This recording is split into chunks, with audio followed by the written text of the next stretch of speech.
Hello, everybody, and welcome back to another episode of Tribunal of the Grid, where we talk about everything that is Ranger related, including the actors.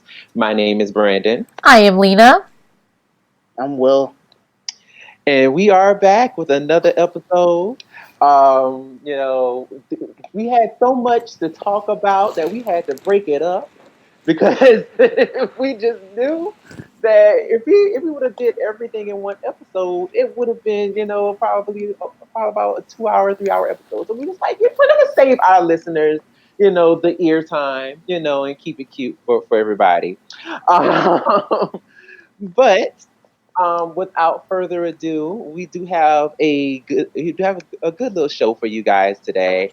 Um, we definitely are going to talk about some big news that is coming up, some changes that is coming up in the Ranger community, and also,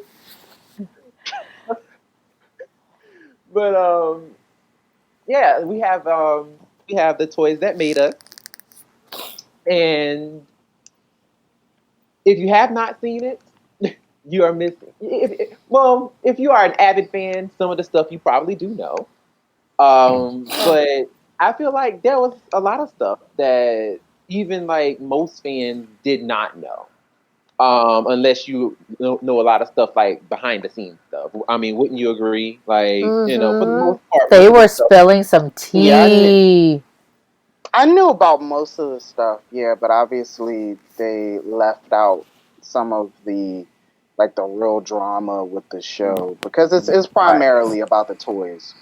Exactly, and I mean, for the most part, I mean, I definitely felt like some of the toy stuff I was not expecting. Because like I knew a lot of the show drama.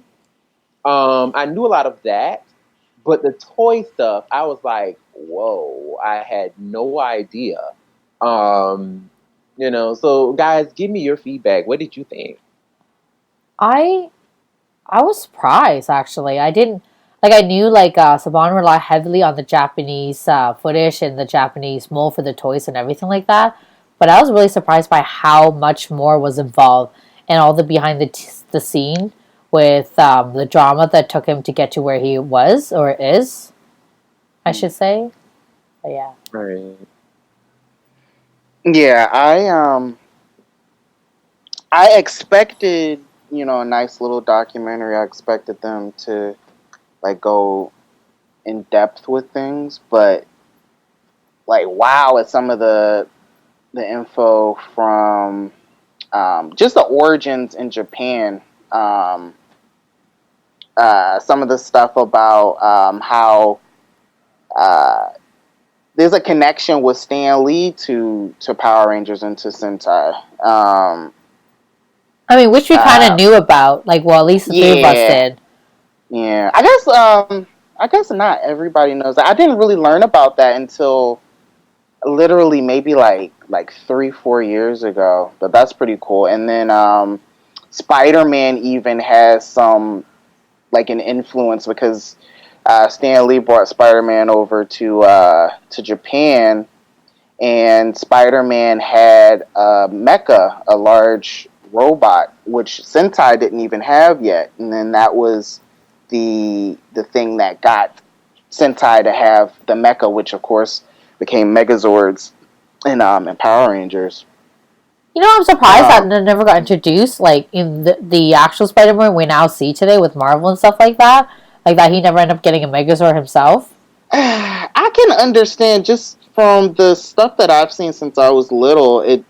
He's a teenager or a college student from New York.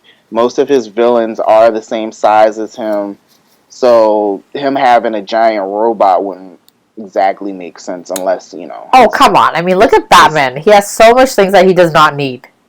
Well, that's a good point. This is this Like, is very true. if we want to go there, we can go that route. Like, look at Batman, okay? Just Like saying.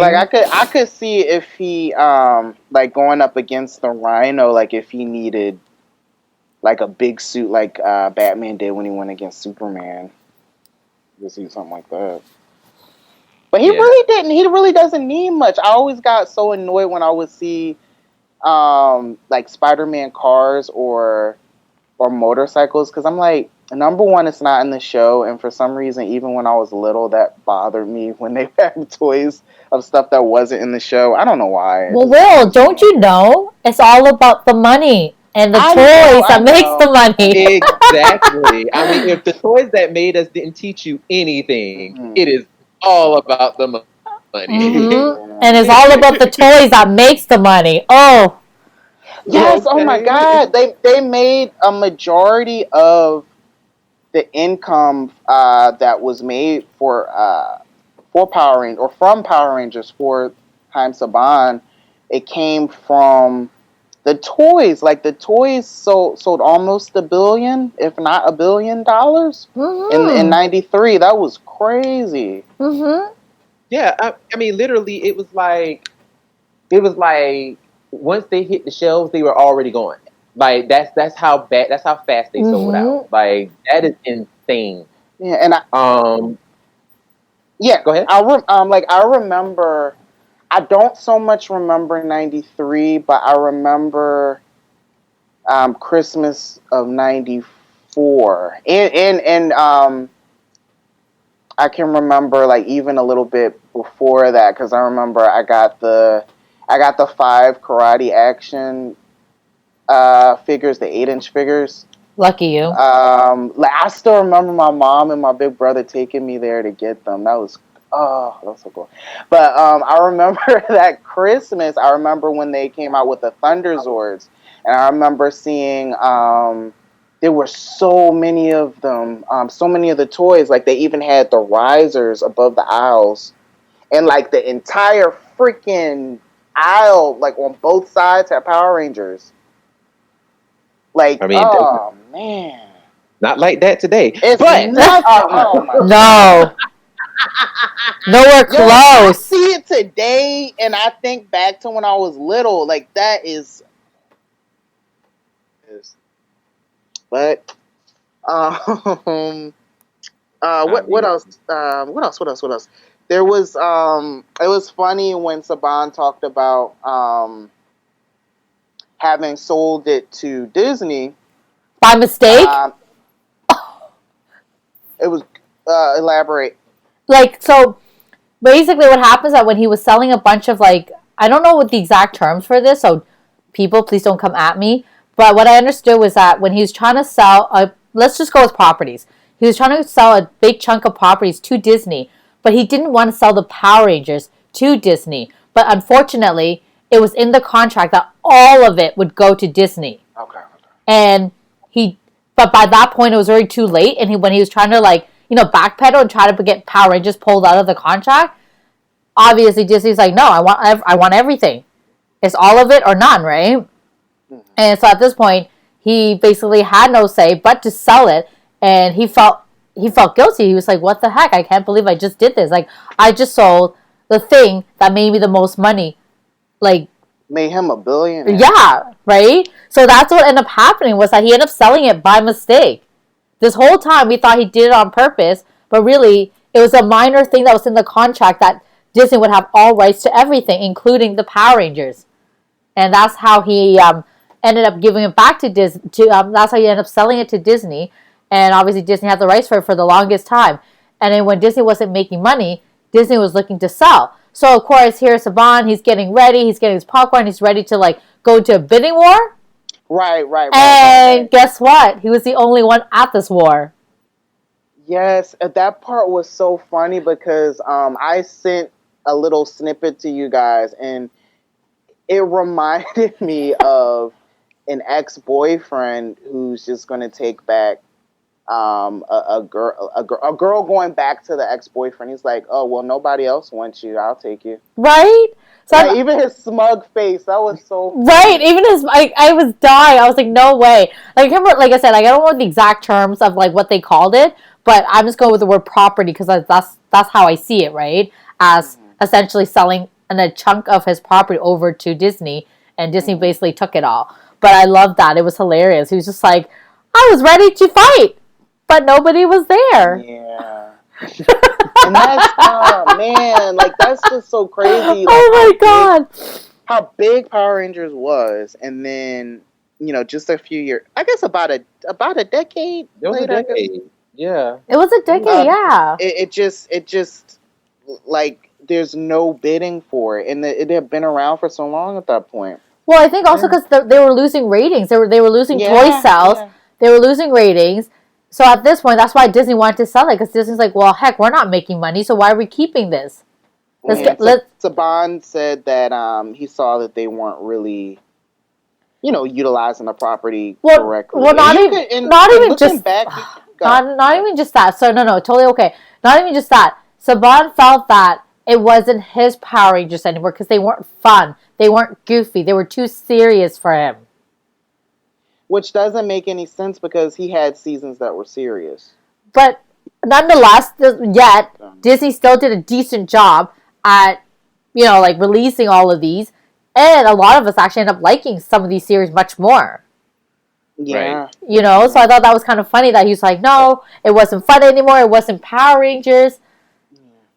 And I didn't, I don't know. That was weird. Because I do remember seeing some things during the Disney era. And then, like, when I went back and did research, listening to things about how it seemed like they did a great job of promoting certain earlier seasons of Power Rangers for the Disney era, like like Ninja Storm or like Dino Thunder, even SPD, and then later on, it kind of it dwindled a lot because by the time we had RPM in some areas it was airing at like 5 a.m. in the morning and getting no promotion. Oh yeah. Well, I mean, even then, like you could tell the amount of promotion started going down after Mystic Force. Yeah. And that was pretty much around that time of well, first of all, that was around the time of the strike. The strike was happened around that time. After Mystic Force. Wait, question about that. Since I know the union is for actors, like SAG is for actors, but for a non-union show, that involves that strike involved the writers too? There's a separate thing for the Screenwriters Guild. Okay. So the screenwriters actually went on strike. Mm-hmm. So that's why a lot of them, if you notice, a lot of writers at that time did not use their real names because they were on strike. So, of course, the show still had to be done, but they didn't want to use their real names during the actual thing. Oh, wow. Yeah, so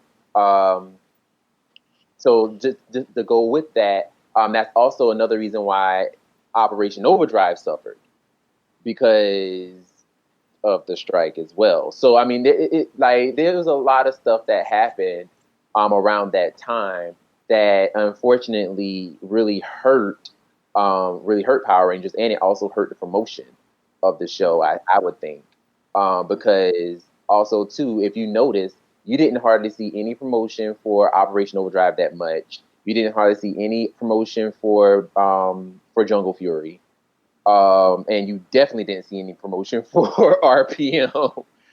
So it was just like by that, and plus also too by that point. It was a lot because the soccer mom started complaining about saying that it was too violent, it was too this, it was too that. They tried to supplement it with explosions. That wasn't enough. Right. So yeah, and people try to blame Bruce Kalish for it, but it wasn't exactly his fault. So it Whip. Just like it was a lot. Like it was a lot that made Power Rangers suffer under the hands of Disney, and it wasn't all, from my understanding, and it wasn't all their fault. But they did have to work around that stuff, and the show suffered, I think, because of it. So, so at that point, Disney was just like they weren't making no money, so they were like, we want to get rid of it. Which I mean, from a business standpoint, I mean, it makes sense.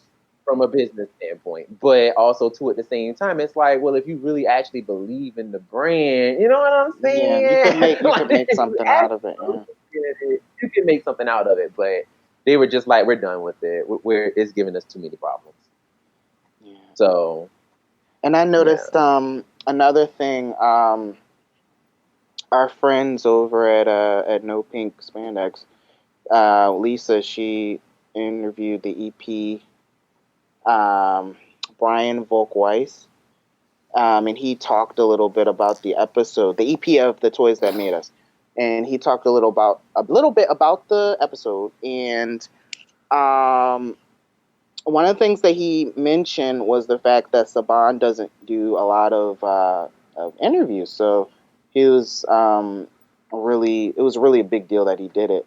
But one of the interesting things was he did mention that Saban had some colorful things to say about the Disney era. That's like on the cutting room floor that we may or may not find out what those comments were someday. But that's I do wonder how he really feels about like that time period, especially like he made so much money from that series, and then he had mentioned like the last year that they had them, Disney had them, they made like 20 million in toys, and of course Saban made hundreds of millions with them. So right, it being like a money game in his industry, he has to have some ideas about that. right.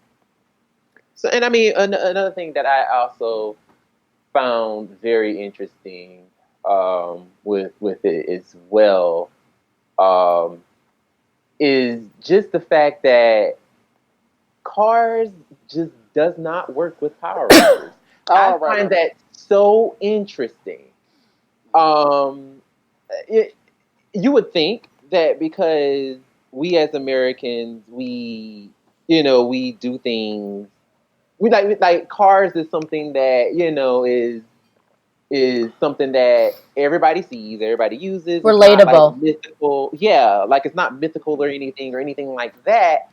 And it's like cars and emergency vehicles is like nobody wants that. Well, that's the problem. Well, that's the Like problem, what? right? Because like it was too normal. Like the whole idea of powers are they are these super being with powers, right? So people love the idea of it. I think that's what really sold the brand originally was the fact that it's these teenagers with powers that can essentially defend Earth. They're the one that has they get to handle all the mystical stuff, all the unknown stuff, while we humans decide that we want to be selfish and live our life be in ignorancy, right? Like, oh, we don't have to worry about these magical robots and these random beings attacking us because we got the Power Rangers and they're magical because they'll save us. Well, I mean, no, I mean, like in the terms of like cars, like No, like for example, Turbo didn't do well at all, oh no, right? they did In all not. aspects, Turbo just did not do well. They did not. Um, and then even Lightspeed Rescue, their toy sales Yeah, dropped. that Um, really that kind of surprised me when they brought that up because I never had really heard about that before. But like they had a real uptick with Space and Lost Galaxy as right. far as popularity and toy sales, and then I guess it did make sense that they had another little dip. But like Lightspeed, that and you know what, that was the year that I stopped watching. I watched all of Lightspeed. I was 10 years old that year, and I remember my mom. I don't know why she showed me my Christmas present so early, but I guess she noticed that I wasn't really into Power Rangers like that anymore, and she has showed me. She got me a Megazord Ah, from Lightspeed, and she asked, "Do you really want this?" And then I said, "I don't really like Power Rangers that much anymore." And I ended up getting a PlayStation you know what? One. I can relate. I can definitely relate to that because I remember for myself. I also remember like Lightspeed Rescue being my last season, not because it was by choice. For some strange reason, now now that Brent is telling us about the strike and everything, this might actually have a big reason behind it. Because I know this is like, was this part of Disney or before Disney? I can't remember. This was before. Okay, so was this right before they head into the Disney era? You could say that because they had Time Force next, and then Wild Force was by the time they did Wild Force, they did the deal with Disney, and it was still produced in America, but it was technically owned by Disney. Okay, right. I think I kind of remember now. I did remember watching Wild Force. I love Wild Force. I remember watching Time Force. Love Time Force. But at some point, now I'm not sure about the American side, but in the Canadian side, I thought they were gonna, like, you know how every year they release new seasons, and we get excited and all that greatness, right? But one year they didn't release new set of Rangers for us, and obviously I was too young to understand what was happening. They kept replaying Lightspeed Rescue. It was right, if I remember correctly, you're right about the Wild Force and Time Force. It was shortly after them, because I remember watching right through it. I see those two seasons, and then when the new year came, I thought, oh, perfect, like, new season of Power Rangers, like, this is awesome. But then no, it was Lightspeed Rescue again. And oh wow, yeah, I have no idea what happened there, but they did Lightspeed Rescue, so I thought, okay, maybe it was a glitch. Obviously, poor Lena watches the entire season again. It was not a glitch. And you can only imagine, because we used to have to get up in the morning, get to our TV. It wasn't PVR. It wasn't on Netflix. You know, these children these days, man, they have no idea how lucky they are. No, for real. Right? But, so I, obviously, poor Lena had to watch Lightspeed Rescue. And then when it ended, of course, I'm like, oh, yes, this is perfect. New season Ranger's gonna come. No! Lightspeed Rescue all over again! Oh my god! So let me tell you, I've never heard that before. Wow. Yeah, I don't, like I said, I don't know what happened. Like whether it's the like the rest of the world that happened with, or was it just the Canadian side? Like what the situation was. But all I remember is that by the time I was done my third time of Lightspeed Rescue, I hated Lightspeed Rescue. Wow. I hated Lightspeed Rescue. I mean, obviously, now that I look back on it, I'm like, nah, Rhett is still hot. Dana's still hot. I still like everyone in the cast. But then I hated it because it was like, you have to remember, little Lena had to watch this 3 times. Like, not by choice. Because, no internet, no, what's it called? Like, yeah, no, like, 411 on what's happening. Yeah, actually, at the time, there was no internet. Like, it was just slowly. It was like, AOL and dial-up. Oh, you guys remember that? Well, I mean, now you know how now you know how I feel with Mighty Morphin when they used to do those power playbacks on Fox Kids. Oh my god! Like, I was like, if I see another episode of Grumblebee, I will scream. Like, I can't do this. I can't. I think at that point, I didn't even care, like, when they would show those those reruns, because they were like old. It was like, oh yay, they're showing the old ones, but it's old. I don't need to watch this. I was annoyed. I'm like, but that can't be worse than how they would play King for a Day on Fox Family. Oh my god! Oh my god! What you will not do is you will not talk about my Zeo like that. That's what but you won't do. It's that one episode over and over and I will over. watch King for a Day really over and over and over and over again. I do not care. I mean, it was a good episode, definitely. But damn. No, I don't even care if it was a bad episode. If it's Zeo, I'm gonna watch it. You have to remember, because Tanya's in it. Hello. Right? Oh, right. You forgot the main reason why? How could you? I mean, even I knew that. Oh my gosh, but no, for real. I like, anytime they showed any reruns of any older season, I was just over it. But other than that, I mean, the Toys That Made Us, it was great. I really liked it. For the most part, I mean, like I said, a lot of the stuff I was very shocked by, especially with the toys. The drama I already knew, but the toy stuff was very interesting. I was like, holy crap. But moving right along. Oh, shout out to Margaret Lesh. She's amazing. Yes, yes, she is the savior of Power Rangers. If you do not know who Margaret Lesh is, brief recap. So Margaret Lesh, she was one of the Fox affiliates, was she, or something like that? I She can't was remember. like an executive level. Yes. She basically, so basically, originally Stanley approached her with the idea, and it was, I want to say it was Sun Vulcan that he approached her with, and if you do not know Sun Vulcan, it's Taio Sentai Sun Vulcan. It's an earlier Sentai. He approached her with this idea, and she showed the executives at Fox. They were like, "No, this is horrible." And that was actually the earliest iteration of Power Rangers ever to be shown in the United States. Well, let me take that back. What could have potentially have been Power Rangers? Then Haim Saban, years later, found coincidentally Margaret, and introduced to her Sentai again. But this time he introduced Bioman. And that's where we got the treatment and the pilot for Bioman that we never actually saw, which is probably sitting on the cutting room floor somewhere. And once again, Fox was like, no. They were like, no.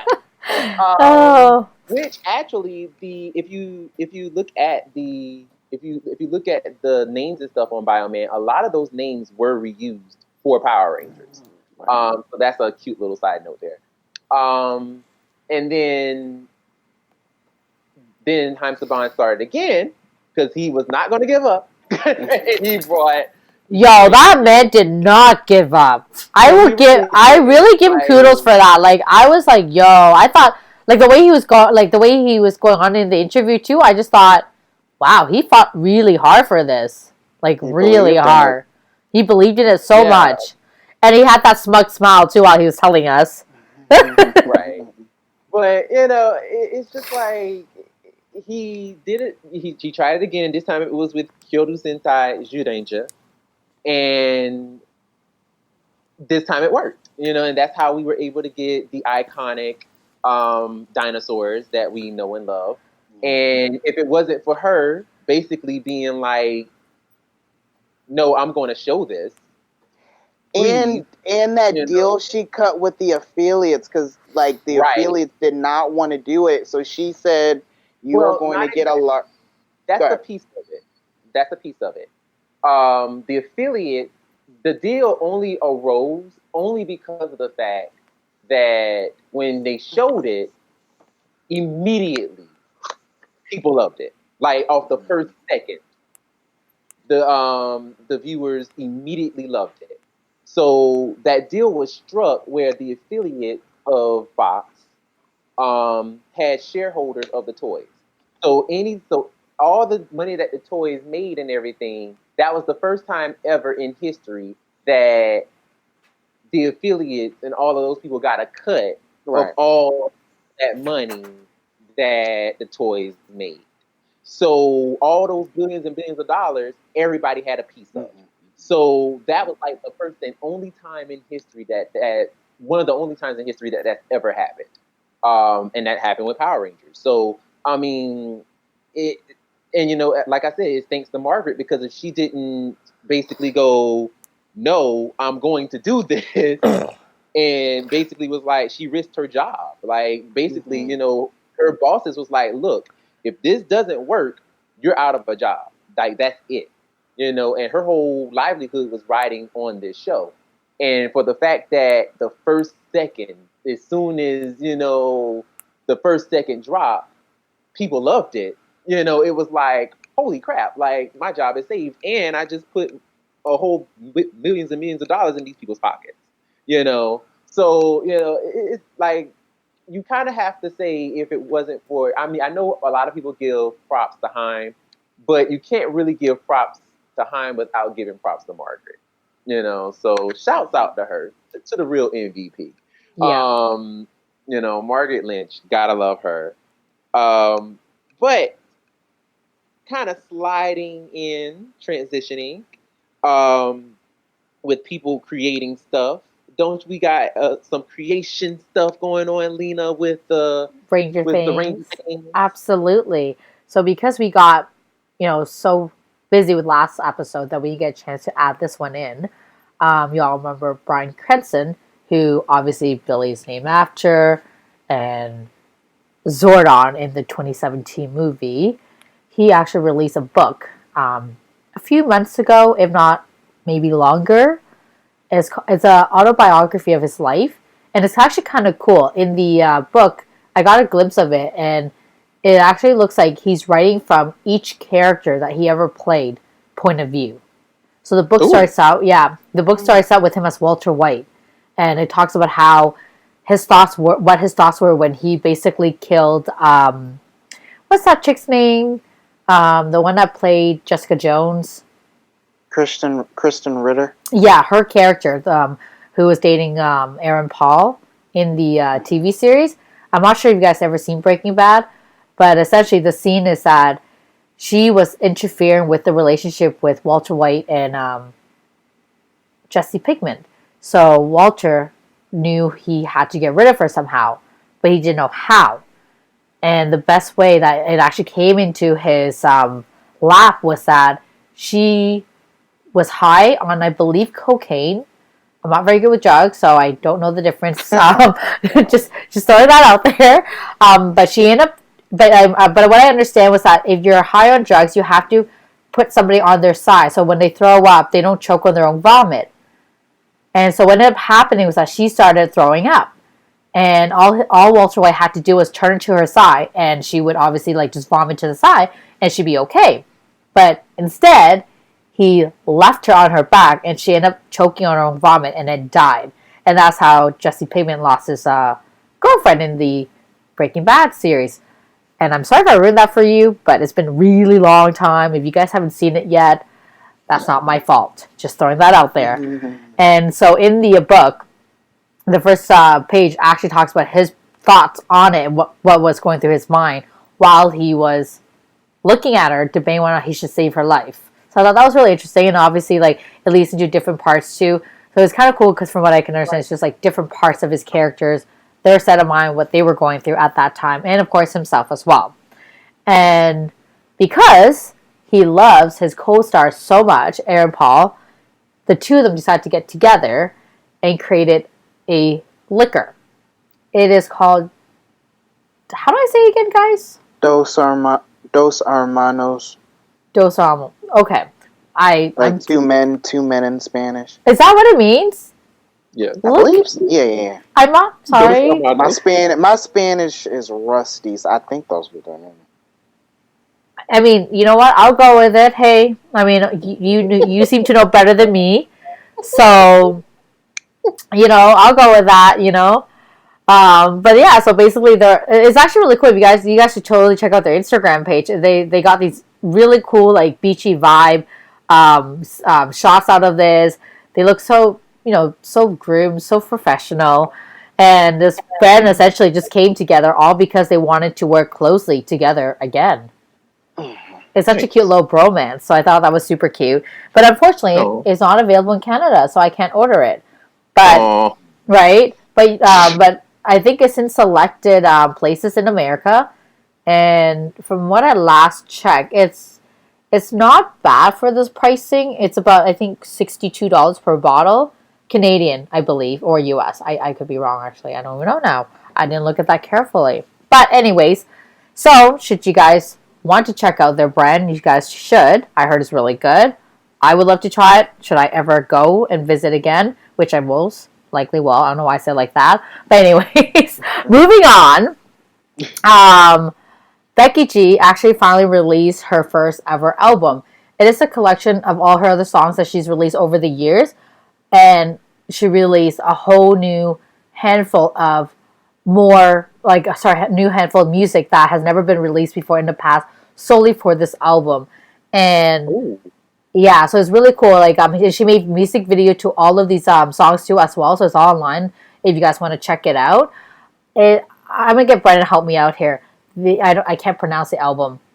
Malo Santo. Malo Santo. Oh, look at you! Ooh, brr. Look at you! I like that. I like that. I mean, I've listened to half the album already, and of course, a lot of her older songs, like Solo and all the other ones, are on there as well too. So like, you guys will actually recognize it, and of course, a whole new series of songs. And she did an interview on it, and these are songs that she's written that they're very close to her. They're very personal. So it's really kind of cool to see how she's matured so much over the years. And even just from like, oh, and for those of you guys who don't know, Becky G is from 2017 movie. She played Trini. And even from that year, that was kind of the year she was slowly getting bigger and bigger. And even seeing her from that point up until now, she has matured so much. She's done so much with her life and released crazy music while she's traveling. And it's kind of cool because I feel like almost every other week or every other month she's released a new song. She has a new collaboration with a different artist. I think the last song that I really liked was called Chicken Noodle Soup, and she collaborated with J-Hope from BTS, a Korean pop band. Is it pop? K-pop? Okay. K-pop, yep. Mm-hmm. Okay, I'm like, please don't hurt me. I listen to it enough to know the difference yet. But I'm getting there. My First sister. of all, you will not do BTS like that. I went to 2 of their concerts. I'm so sorry. I'm so sorry. I love BTS. I'm so sorry. You were correct. I did not have to read you, but yeah. Oh my god. So this is a really good song. If you guys haven't checked it out yet, you guys totally should. And for those of you who out there who did a TikTok video to that song, y'all did a great job. Because she reposts them, and man, I can't even tell the difference between the music video and the real people that are like doing the TikTok videos to their song. It's really good. Anyways, moving on. This is just a little side thing that I picked up while I was watching a bunch of Netflix, because that's just what I do with my life. I just watch a lot of Netflix. And going back to the 20... depressing. Pardon? So that sounds depressing. No, not really. Like, I actually watch it mostly because it's winter here in Canada, right? So, like, today it's like negative 16 degrees with a wind chill. Oh. So, you bet your rear end I'm not leaving my home for anybody. Unless it's work, because I need to get paid. No. Girl, I'd be like, y'all, this job ain't that important. But you know, I wish, right? I wish I could say that, you know. And sadly, it pays the bills. And Bill Hader, is that how I pronounce his last name? Bill Hader? Yep. Hader, okay. Hader. Well, yeah. So for those of you who don't know, he played Alpha in the 2017 movie. I know, a lot of people from 2017 is making it out here today. But he was in the Mindy Project, and he played Mindy's boyfriend, who was a dentist as well, too. They also made a sex tape. So y'all need to watch that if you want to know what happens. I love that, like, really awkward silence. Like, I don't know. I just got to season 2 last night, and the last few episodes, but the one last episode that he was actually in, he makes guest appearance here and there. He's not really in the entire show, but he was definitely in episode 1, and obviously he shows up here and there. And the last few episodes I watched, he was in it as well, but he was in it because Mindy end up being on Pornhub, or like not exactly Pornhub, but like something like a Pornhub, and she was trying to figure out how the heck did that ended up there. And obviously the person who leaked it happened to be the only other person who has the tape, and happened to be Bill Hader, who was her ex-boyfriend at the time that she made the video with. Oh god. Right? Y'all have to watch that. I might give you any more details, but I thought that was cool, though, to mention, because Bill Hader is in a lot of stuff that we always forget he is in. And I figure I'm watching the Mindy Project. He's in it. Worth a mention. The other guy I want to mention, and this will be my last one for tonight because, do you all remember Psycho Black from Power Rangers in Space? Yes. Yes. Michael Maize? Yep. He is in Mr. Robot on Amazon Prime. Oh. That's not on USA anymore? I'm not sure about USA, but it's on Amazon Prime. That's how I'm able to watch it. Oh, it's probably... Okay, never mind. I got you. Yeah, and I don't know. I did not know he was in it until one day I was watching it, and for some odd reason, I was like, why does that guy look so familiar? Like, I don't understand. Why does he look so familiar? Like, I've seen him before, right? And lo and behold, while I was on Instagram, he posted a photo of himself sitting on a Canadian TTC with the exact same freaking ad that I was looking at all day long going to work. And he mentions that he's in Toronto. And I'm like, what? But anyways, totally side note. I just totally thought that was fun to mention. But he is in Mr. Robot. And he plays the bad guy, which I thought was kind of amusing because he is the bad guy in Power Rangers in Space. So yeah, so that thought that would be a fun share for those of you who is interested in Mr. Robot and did not pick that up, or did pick that up but didn't realize that was him. So now you know. Now you know. Now you know. Now, speaking of now you know, this is going to be something that I'm pretty sure a lot of y'all do know. That evil laugh. Bad segue. I know. I'm sucking at segues today. But this bit of news here was so far out left field. It just, I don't even know how to even say it. Like, so literally, it was like, so I'm just gonna tell y'all a quick story because I feel like that's the only way that I can actually get this story out. So I was minding my own lowly business at work. Were you really? Well, for those of you who know me, I'm constantly on my phone at work. But that's not the point. That is not the point. Lena, you will not out me on this podcast.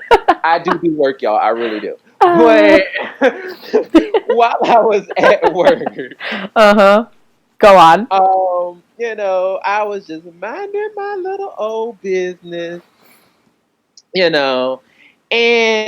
all of a sudden, I'm sitting there, typing away, and also on my phone at the same time.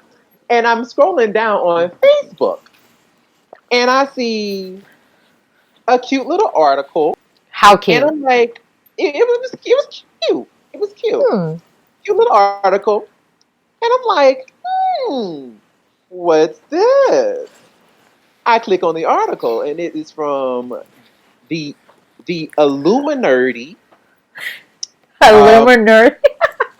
No, little sidebar, little thing behind that. So the Illuminati is Joe from that hashtag show. For those of you who do not know, Joe, he's interviewed so many people in the industry, from directors to writers of movies to the actors. Like, Joe is huge in the industry as far as interviewing and stuff like that. And he also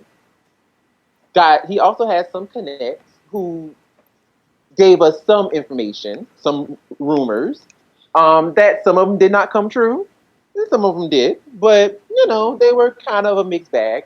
But for the most part, some of the stuff that he mentioned on with their podcast and their product, that hashtag show, did come true.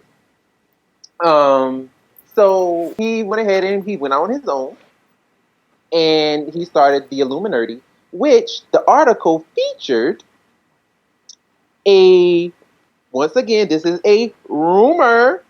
So I don't want nobody saying, no, this is not correct. This is not right. Listen, this is a rumor. Once again, this is a rumor. But from what he says, he is stating that currently, the current Sentai in Japan right now, Ryu Soldier is going to be the next season of Power Rangers to be produced after Beast Morphers. So apparently, according to him, his sources are saying that they are going to literally skip 4 years or 4 seasons of Super Sentai, which in Tokuger, one that nobody wants to see pretty much. I mean, there is a lot of fans who do want to see Tokuger adapted, based on the little chart that I put on our page. And people are still commenting even weeks later. Like people are still like, I want to see Tokuger, I want to see Zhuoger, you know. But for the most part, people really don't like Tokuger. But they're skip apparently, according to this rumor, they're skipping Tokuger, they're skipping Zhuoger, they're skipping Q Ranger, and they're skipping Lupin Ranger versus Pato Ranger. Now, something to be said about this, because the reason why this is such a thing is because Ryu Soldier is currently airing right now, literally. They haven't even hit their season finale yet, as of this recording. As of this recording, I want to say they're on episode 44.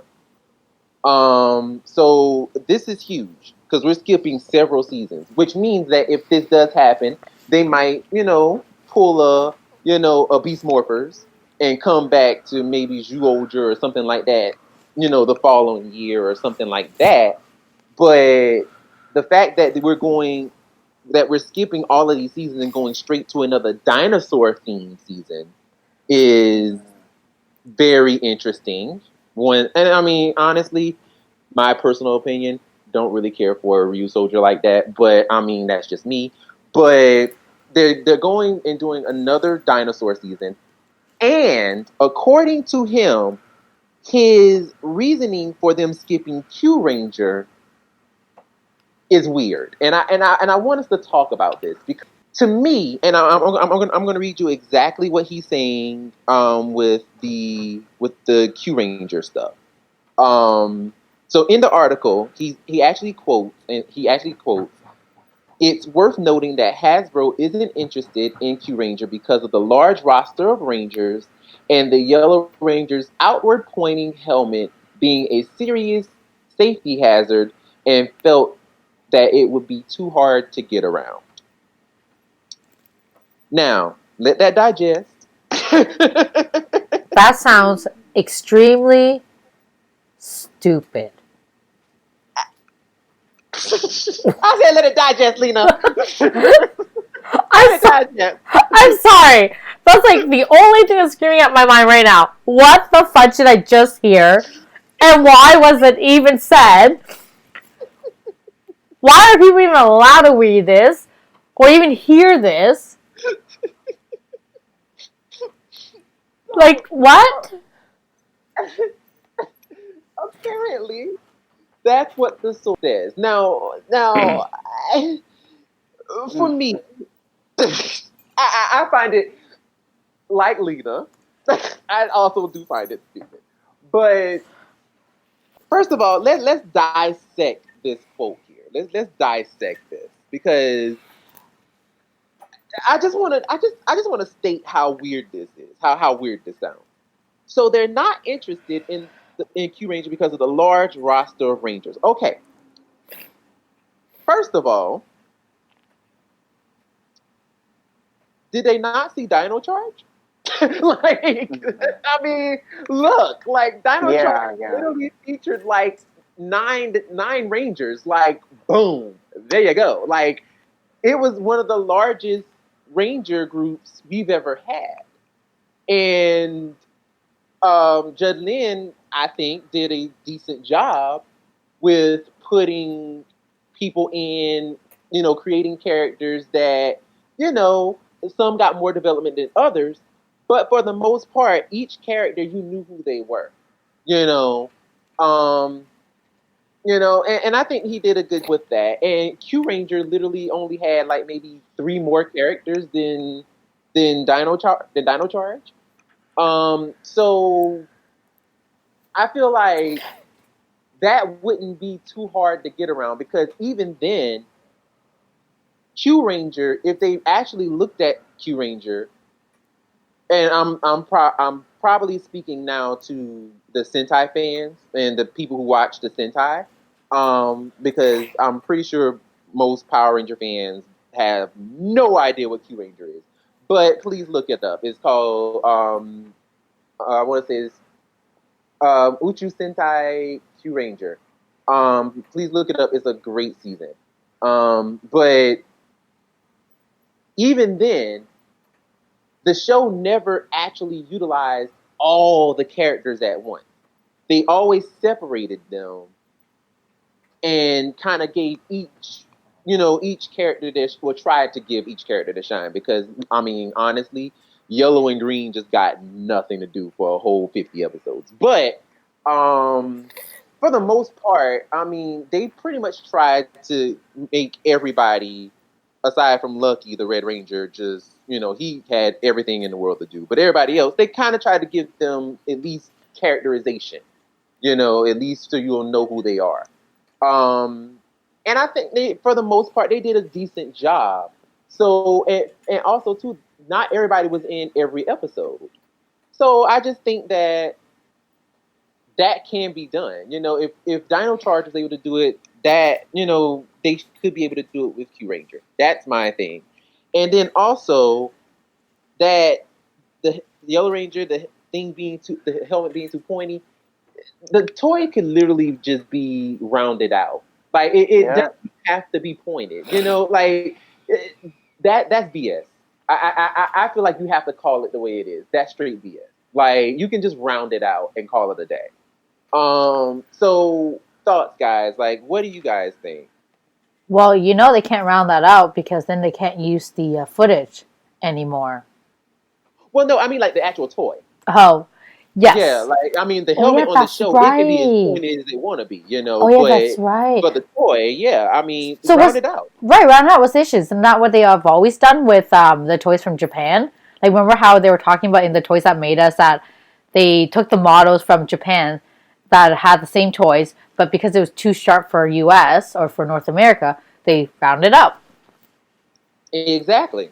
So you're right. What is the issue? Exactly. I mean, it goes back to my main point. That sounds stupid. AF. Yeah,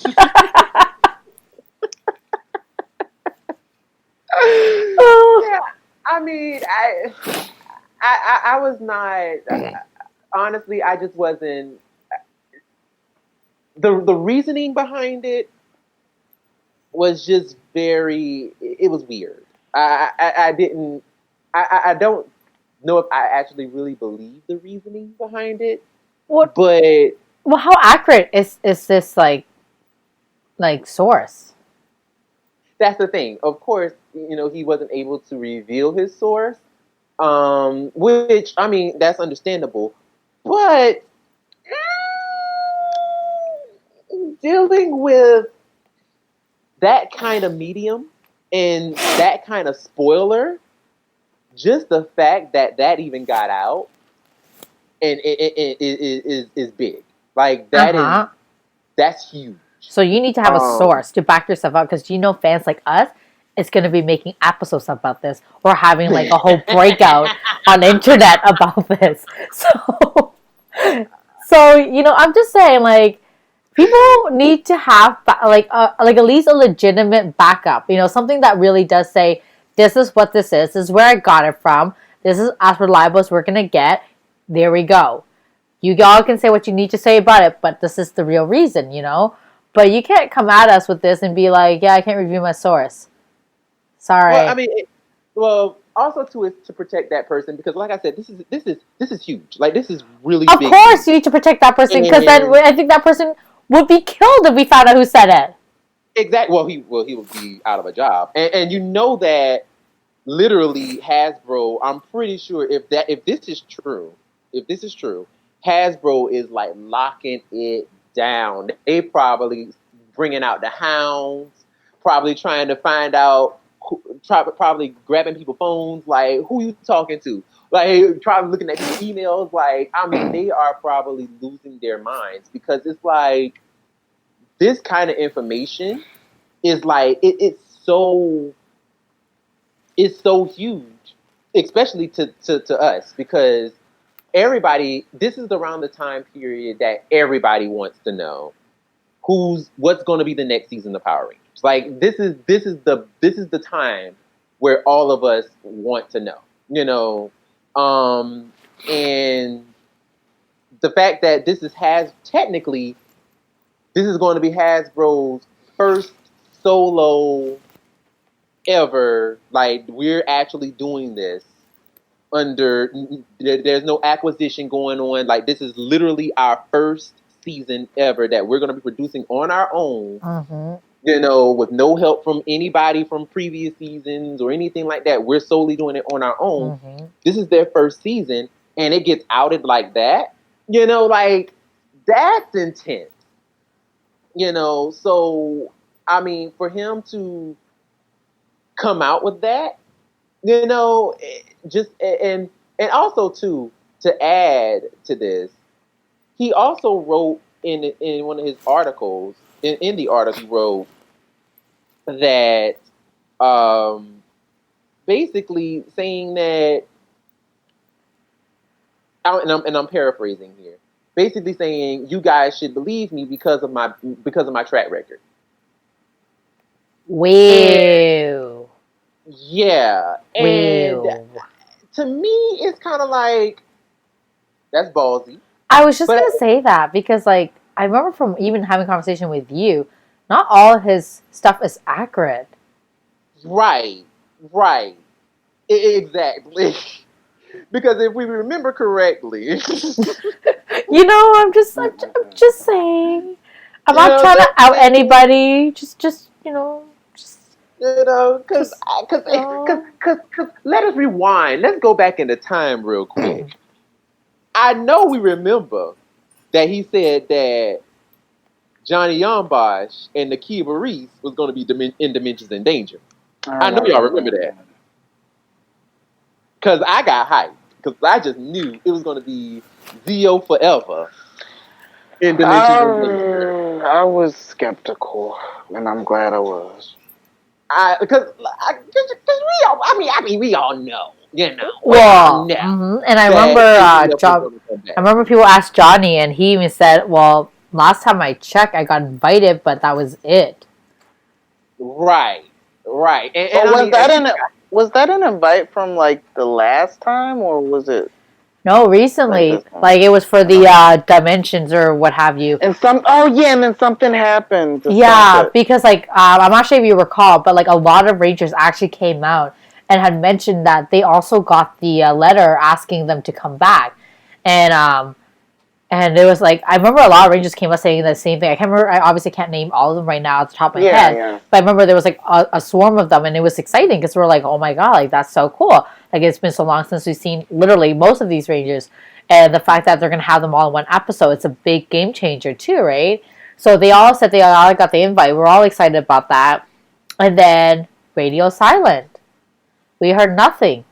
Nothing further on the situation, nothing further on who was actually going, who wasn't going. And then at the same time, the people who did get invited, just as many people that got invited, was also as many people that said that they did not get invited. And then also too, we were all being salutes and trying to figure out who was in New Zealand and who wasn't. Yeah. Because clearly there was pictures of them popping up like, "Ooh, I'm on the plane." Yeah, like they were not sly.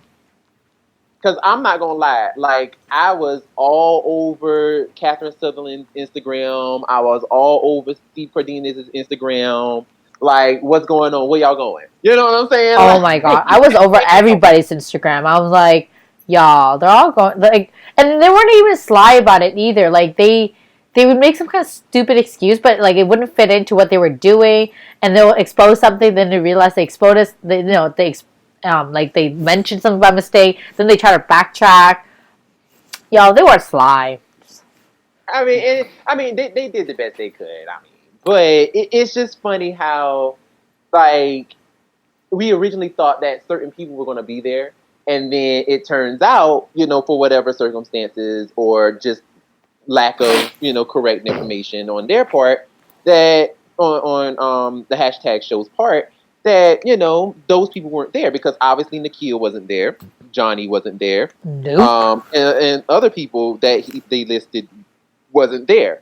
So it, like I said, like it's a mixed bag of stuff that sometimes is correct and sometimes it's not.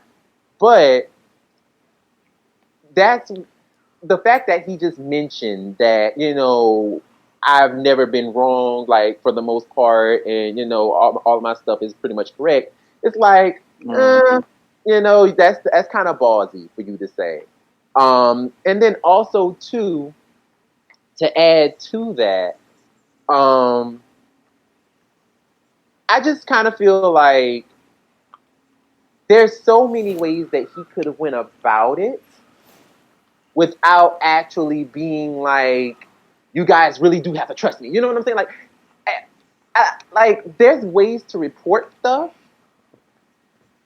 and there's ways to get the news out there without it sounding like, it just sounded the way he that last paragraph that he used, that last paragraph that he wrote, it, basically trying to validate what he was saying, just it really threw off to me. It really threw off the whole article at that point, and it made me question the validity of his actual statement, and this actual rumor. And also, too, right after that, a couple of days later, Jason Bischoff literally tweeted, like basically, you know, don't believe everything you hear. These are rumors, and not every rumor is rooted in fact, basically. I'm paraphrasing, but even Jason Bischoff, who is, originally, was working with the brand before he left, you know, even he came out about it. So it's just like, I just kind of feel like, if this is true, he might have jumped the gun a little bit. But then again, if it is true, then hey, he probably made a name for himself. But at the same time, is making, how can I put it? Is making a name for yourself that important to where you're risking outing someone and risking someone's job? Because that's basically kind of what he did. Oh yeah. With airing this, with letting this news out. Well, Like, not even just that, but like I find out with his stuff in general, though, like he tends to, going back to your earlier point where he might have outed this too quickly or too early. I find personally myself, he often does that. He often jumps the gun before it's even anything, before it's even said. And like I think even like a perfect example of that, like relating back to our last episode where, remember when they were mentioning the movie collaboration and who was going to be in it, what was going to be about, and all this stuff. I remember he released an article on it too, going on about a whole bunch of stuff as well. And I just thought, well, again, you have to remember this haven't even gone through the negotiation yet. We don't even know if it's been made yet. Like we don't even, like it's not, sorry, not that we don't know. It has not been confirmed that it will be made. For all we know, through the talks, through the negotiation, it might not be amount to anything. So right. Like, but I find with him, he tends to jump the gun, and you're right though. Like, I don't know what his like main goal is, if he is really trying to make a name for himself, but he's also like proven himself to be extremely unreliable as time is going on, with more and more that he's releasing. Yeah, it just kind of sometimes seems like he's jumping the gun a lot, and that's why I'm just like, especially me being a journalist, and with me being an ex-journalist, because I was a journalist at one point. Um, with me working in a small market journalism business, it's always important to make sure you have all the tea before you go out and you Uh-huh. start stating stuff. It's Uh-huh. very important that you have all the facts. Mm-hmm. Um, And proof and too. You need to show the receipts. People want you're receipts. right. It's a touchy situation, and I just feel like that's a little. Ugh. But and also too, to also kind of piggyback off of rumors. Now, this might not actually be a rumor. This might actually be a trumor, quote unquote. Stealing lingo here. Lisa J, don't kill me. But um, this might actually be a true thing. So Simon Bennett. Now, if you guys do not know, Simon Bennett directed, coincidentally, Dimensions in Danger. But he also did dimensioned. He also directed a couple episodes in Ninja Steel, and he also directed a couple episodes in Beast Morphers as well. Um, this man has actually taken over as executive producer for Power Rangers, which we do not know. I mean, word has not come out yet about if Judd Lynn has left or anything like that. But it's very rare that I think we've ever seen two men do EP on the show like that. I know. I want to say Jackie Marchland did with Chuck Cole, but other than that, I remember Judd Lynn actually not doing EP. Well, not coming back on the show for EP, only because of the fact. Not coming back to the show as a writer, because of the fact that he would only be writing, and he would just only be writing in LA, and he didn't have his hands in it in New Zealand, and because that happened around Samurai. So, because originally Judd Lynn was supposed to come back and write for Samurai, but he turned it down. Um, and then he came back for Dino Charge as EP, and he was the full executive producer, and he wrote a lot of the stuff as well. So I don't really. I feel like in my heart of hearts, I do believe that Judd Lynn is going. I don't know for sure. Like I said, word hasn't come out yet for sure, completely validating that. But like I said, I do believe that it does kind of seem like Judd Lynn is going. Um, but if he is, I pose a question to you guys. Do you think that the show is going to benefit or be better, or if anything's going to change with this? Or do you think this changes for the bad? What do you think?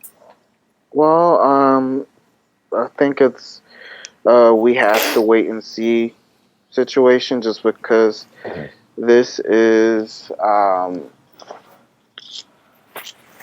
I guess we're going to have it be fully Hasbro pretty soon. So by the time that he takes over, the will be it'll be next year, so it'll be completely Hasbro with no Saban influence. So what they ask of him may be completely different than what Saban has asked of Judd Lynn and the other showrunners. So he could be able to have some fun and do take it into a different direction.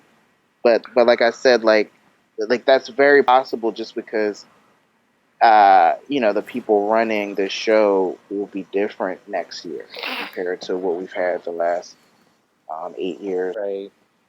And I mean, also too, I do want to throw this out here as well. Judd Lynn actually did his first EP role was actually RPM. He was EP for the second half of RPM when he took over after Eddie Gazillion was let go by Disney. He took over afterwards. So I kind of feel like, and I also kind of feel like this is where the Beast Morphers influence came from. Because, I mean, Beast Morphers literally is kind of RPM. It's kind of like RPM Part 2. So I don't know. Like, I kind of feel like this is, I feel like it might be, like you said, you know, it's one of those things that we just gotta wait and see on. I did look at his reel, his director reel, and I don't know if any of you guys did that, but it's on IMDb. Just type in his name, Simon Bennett, and he has his director reel on there. Check it out. Like he has some stuff in there that actually he directed. I want to say Shortland Street, a couple episodes of Shortland Street, and actually Pua Magasiva's brother was in one of the shows that he directed. So you see a lot of Pua's brother in the reel, which I thought was really cute. And I don't know, like I would say definitely look at his director reel. I mean, it has some Ninja Steel stuff in there. And just look at his work. I mean, I think that Power Rangers is probably going to be very fun, probably very light. Based on his director reel. I mean, like I said, may not have nothing to do with his style, as in, you know, him being an EP, but just based on his director reel, I think that he probably is going to go for a more lighter tone, probably, with the show. So, I mean, we can only hope, we can only wait and see, what's going to happen. But you know, like you said, it's one of those things that we just got to wait and see on. Lena, what you think? Pretty much exactly what you guys are thinking, because like, you know, we've been so up and down with the show based on who had taken over and who's been writing it, that only time will tell. I mean, from so far, you're right. Like, Beast Morpher has been really good. It's basically RPM Part 2, and I'm loving it because I love RPM. So we'll have to wait and see before we can make our full judgment on it. Agreed. Yeah. Yeah, I mean, like I said, it's just one of those things where my biggest fear, and I know I've said this a couple times between us. I don't know whether I said it on the podcast, but I know I've said it a couple times between us. It's just I'm ready to see the show climb that ladder again, because it started out like after. I want to say as the show progressed and as we got older, the show got older along with us. Yeah. And I feel like it regressed when it was sold to Disney. It regressed, but they still produced great content, but it was kind of stagnant to a point where it was like we were getting up there and then boom, we just stopped. You know, and then when Saban bought it back, we regressed all the way back to like 3 and up. You know what I'm saying? And it's just kind of like, where is this audience now? You know, like it's not even to like a 7-year-old now. I mean, honestly, my niece, who is like 10 years old, like I sat down with her during Christmas and we were, you know, flipping through channels and I turned on Power Rangers on Netflix, quick story. And I just turned on Power Rangers on Netflix, and I was like, "Have you been watching Power Rangers lately?" And she's like, "No." And I was like, "Oh, well, let's watch like a more, you know, more recent season. You know, let's see what you like it." So, like, I just experimented with her. I was just experimenting, and I turned on Ninja Steel. Oh no! Just for fun. How dare you do that to her?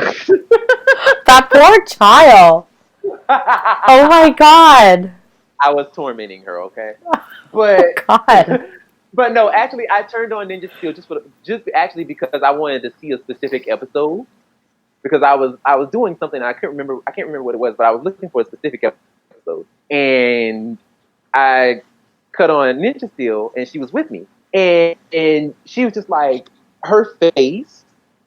She was mortified. Like her face was just like, "What is this?" And I'm just like, "Why do you look like that?" And she was like, "Brandon, how do you still watch this?" A 10-year-old is asking a 31-year-old, "How do you still watch this?" And I'm like, "Ouch! First of all, you're rude. Secondly, like, Yo, I'm like, Brennan, the truth I hurts. love this. The Right. truth I grew hurts. up with I love this. And she's like, dude, she's like, Brandon, no. She was just like, no, no. The only thing she said was that was positive was she was like, she loved Haley because she loved her hair and she thought that Haley was really pretty. Oh, So shout out for Zoe. Shout out to you, Zoe. that's But, cute. she really liked Zoe because she was like, Zoe is so pretty. But I other than that, mean, she was like, shoot. She I does hate have this. Like nice she was like, hair. this show sucks. Like I don't like it. And I was like, well, why don't you like it? She was just like, she was like, I feel stupid. Like literally, she literally Oh said, I feel stupid wow. watching this. And I'm like, wow. A 10-year-old is saying, I feel stupid watching this. Now, when this is also coming from somebody who she loved the earlier versions of Power Rangers. Like she loves Mighty Morphin. Like she knows a pretty good bit of the characters from Mighty Morphin. Like if you were to like call out the basics, like Jason, Zach, Trini, Kimberly, Billy, like she knows them and she likes them. So she likes the earlier iterations of Power Rangers. But for her to say this is stupid is like it makes me question where exactly is the demographic and what exactly are they trying to shoot this show at? You know what I'm saying? Well, And I know it's yeah. only one child. Okay, no, But it was it just kind cringy of made me enough. question. It was You cringy. know? Like, I Yeah, couldn't finish it. It was cringy. it was. It was. I mean, there was a lot of moments of Ninja Steel, Megaforce, Samurai. Like, it was a lot of moments that I was just like, like, what is this? What am I watching?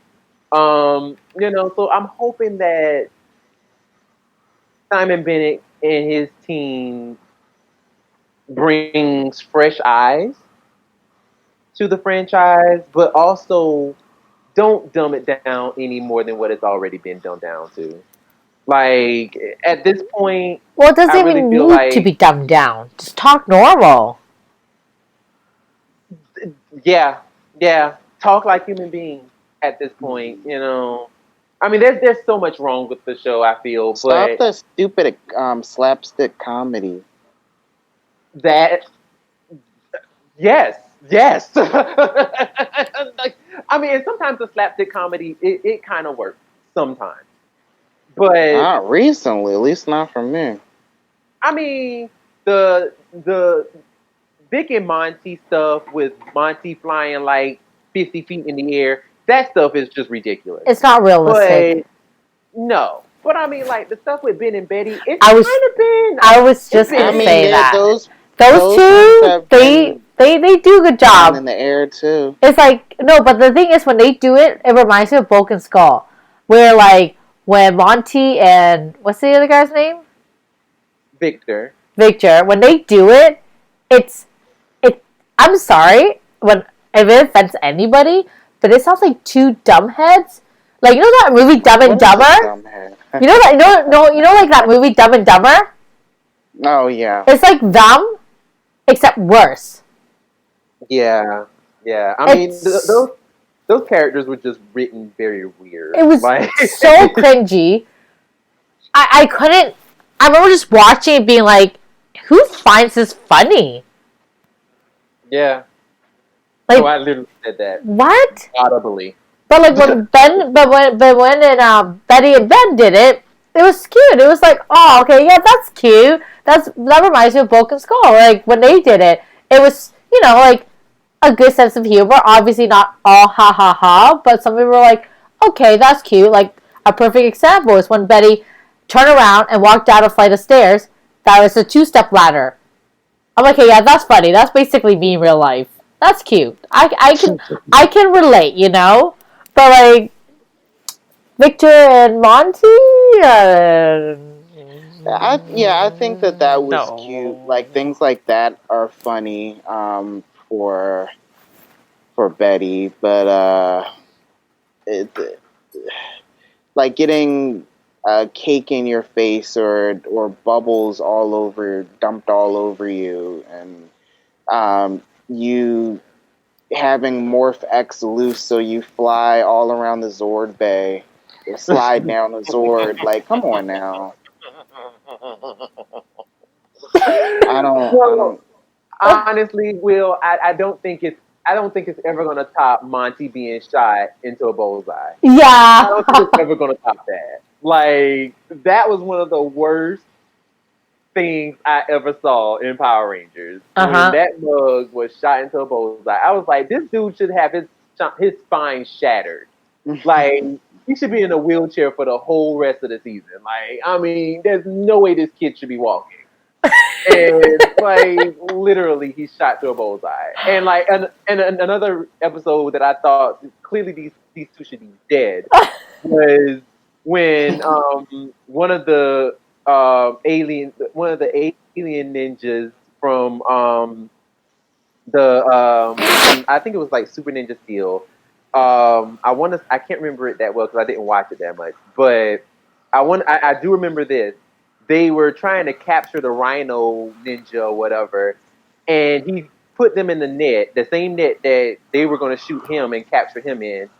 He shot them with the net and then tossed them like 50 feet in the air away, and they went flying off screen. I'm like, there's no way in the world they should be alive. They should be dead. There's no way in the world they should be alive. Or like, remember that time when they were trying to meet what's the Gold Ranger's name again? Levi? Oh my god. Yeah. Levi! Yeah, remember like that time they tried to meet Levi and they were like dressed up like a fan and they flew into the air? Oh. Like, that sounds familiar. Like they shouldn't be alive then either. They should be dead. Like there's so many times these should be dead and they just keep popping up like roaches. I don't get it. Like and the thing is the way they make these scenes, they make it seem like they're cartoon. If it's a cartoon, it makes sense. That makes sense because in cartoons you don't actually die. Like what was that kid cartoon Roadrunner where he was constant, right? Like see stuff like that makes sense. But like when you get real life people doing this, it does not make sense. It makes, if anything, there's gonna be some kid out there that probably thinks that this is okay, that this is realistic, that you can do this and still survive. And I don't want to be that kid's parent. No. I'm just pointing out because I remember us when we were kids. Like we were like, yeah, that's so cool. We can do it. We can do anything because we're just like the Power Rangers or like whomever we relate more relatable to, right? But at the end of the day, like not all kids are going to realize that not everything is real, especially when they keep coming. When they keep popping up, like everything is okay with no real major injuries. Well, guys, that is pretty much the end of our episode. That's all I have.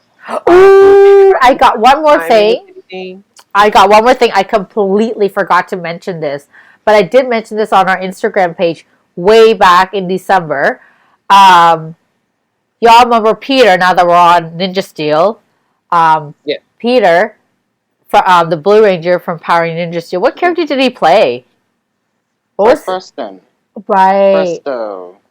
Right. So, anyways, he does a lot of work with Wong Fu Production, which is a YouTube channel that produces series of films and movies, but they're like high quality. They're really, really well done.